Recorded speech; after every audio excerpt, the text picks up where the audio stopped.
अपनी बात इस पर रखी, क्या पानी एक फैक्टर है या इसके अलावा भी और फैक्टर्स हैं जो हमें मदद कर सकते हैं मोटापा कम करने में?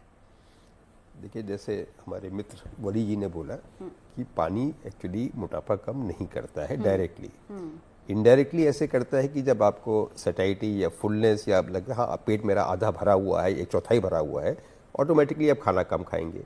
तो that is how water actually helps.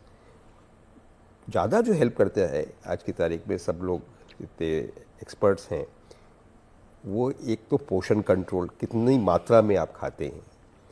Secondly, what is the constituent of your meal, यानी कि आपके खाने में क्या क्या चीज़ें, पदार्थ ऐसे हैं जिसमें कि आपको सबसे ज़्यादा फ़ायदा मिले।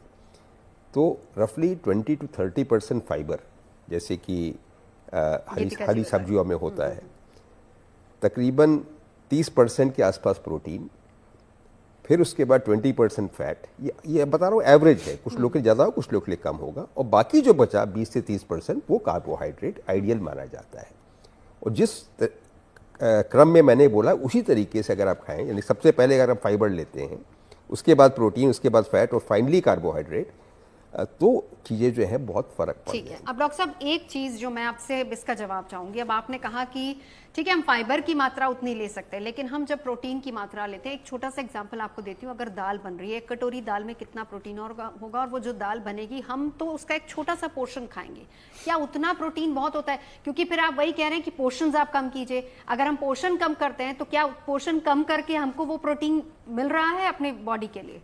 बहुत ही अहम सवाल आपने पूछा कि जब आपने क्वांटिटी कम करी तो ऑब्वियसली उसके इंग्रेडिएंट भी कम हो जाएंगे। तो हालांकि दाल एक अच्छा प्रोटीन का सोर्स है, परंतु प्रॉब्लम ये है कि प्रोटीन के अलावा उसमें कार्बोहाइड्रेट भी बहुत से होते हैं। तो ये कहना कि आप 4 कटोरी या 6 कटोरी दाल रोज खाएं, वो एक तो मुमकिन नहीं है। ये मैंने इसलिए सवाल पूछा ना डॉक्टर साहब, क्योंकि इसी के विकल्प के तौर पर फिर लोग जाते हैं या तो फिर अलग अलग मेडिसिन पे चले जाते हैं कि हम उसकी टैबलेट्स ले लेते हैं, या फिर प्रोटीन शेक्स पे चले जाते हैं, उसका विकल्प फिर ढूंढते हैं। एक ये भी लोगों के जहन में धारणा है। चलिए, आप बिल्कुल सही कह रहे हैं। मैं प्रोटीन शेक्स के फॉर भी नहीं हूँ पर अगेंस्ट भी नहीं हूँ। प्रोटीन पाउडर डालने में कोई नुकसान नहीं है। और आज की तारीख अगर आप वेजिटेरियन हैं खास तौर से, क्योंकि वेजिटेरियन में मैक्सिमम प्रोटीन मिलता है, ज़्यादातर जो लोग खाते हैं वो पनीर से मिलता है, सोया से मिलेगा, और इस तरीके के नट्स जैसे होते हैं उसमें भी आपको थोड़ा बहुत प्रोटीन मिल जाता है, पर मैक्सिमम जो है मिल्क बेस्ड जो चीज़ें होती हैं या सोया बेस से मिलता है। उसकी क्वांटिटी आप ज़्यादा ले सकते हैं क्योंकि उसमें प्रोटीन ज़्यादा है, कार्बोहाइड्रेट कम है। इवन मूंगफली है फॉर एग्जांपल, सबसे सस्ती, सुंदर और टिकाऊ चीज़ है, उसमें है, या अंकुरित चने हैं, इसमें आपको प्रोटीन मिल जाएगा। बट आइडियल प्रोटीन अगर देखा जाए तो वो नॉन वेजिटेरियन में ज़्यादा मिलता है, खासतौर से फिश में या लीन मीट में।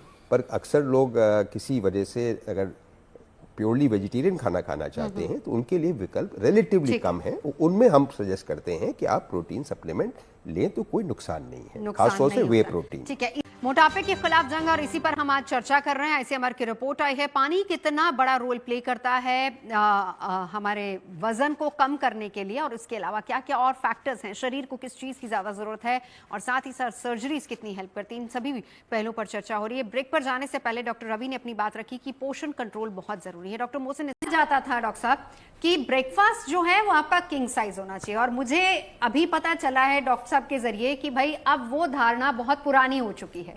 ऐसा क्यों? अब ब्रेकफास्ट चेंज क्यों करें? देखिए गीतिका जी भी कह रही है कि ब्रेकफास्ट में सिर्फ आप स्मूदी लीजिए। देखिए, ऐसा है कि हमारे देश इस मामले में काफ़ी विचित्र है वेस्टर्न देशों के मुकाबले में, कि हमारे यहाँ दोनों प्रॉब्लम्स हैं, अंडर न्यूट्रिशन भी है और ओवर न्यूट्रिशन भी है। रफली 20 से 30% लोग किसी न किसी तरीके से या तो ओवर में है या अंडर में है।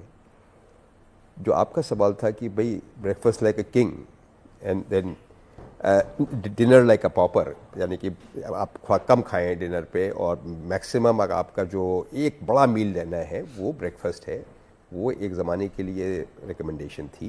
पर अब ये कहा जा रहा है कि आपको अगर 3 मील लेने हैं तो it is better to have 3 smaller meals at divided at regular intervals, यानी कि अब सुबह मान लीजिए आप 7-8 बजे ब्रेकफास्ट करते हैं, दोपहर में 12-1 के बीच में लंच करते हैं और शाम को 7-8 से, ठीक है, क्योंकि डिनर के लिए माना जाता है कि सोने से 2 से 3 घंटे पहले। आम आदमी मान लो 10 से 12 बजे के बीच में सोते हैं, कुछ लोग बहुत लेट सोते हैं, कुछ लोग जल्दी सो जाते हैं। जो भी आपका सोने का समय है उससे से कम 2 और आइडियली 3 से 4 घंटे पहले आपको डिनर लेना है।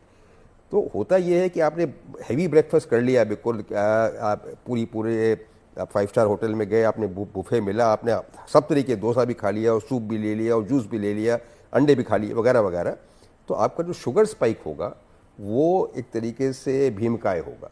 हम चाहते ये हैं कि जो भी शुगर का लेवल है वो बहुत ज़्यादा ऊंचा ना जाए, बहुत नीचे भी नहीं जाए, बहुत ऊंचा भी नहीं जाए। इसलिए ये बेटर है कि बैलेंस तरीके से आप, अगर आप 3 मील लेते हैं, कुछ लोग तो आप जानते हैं कि टाइम रेस्ट्रिक्टेड ईटिंग करते हैं या इंटरमिटेंट फास्टिंग करते हैं, वो 8 या 9 घंटे के अंदर जो भी खाना है उसी टाइम में खाते हैं। इस पर भी मैं आ रही थी, ये कितना हेल्दी है फिर?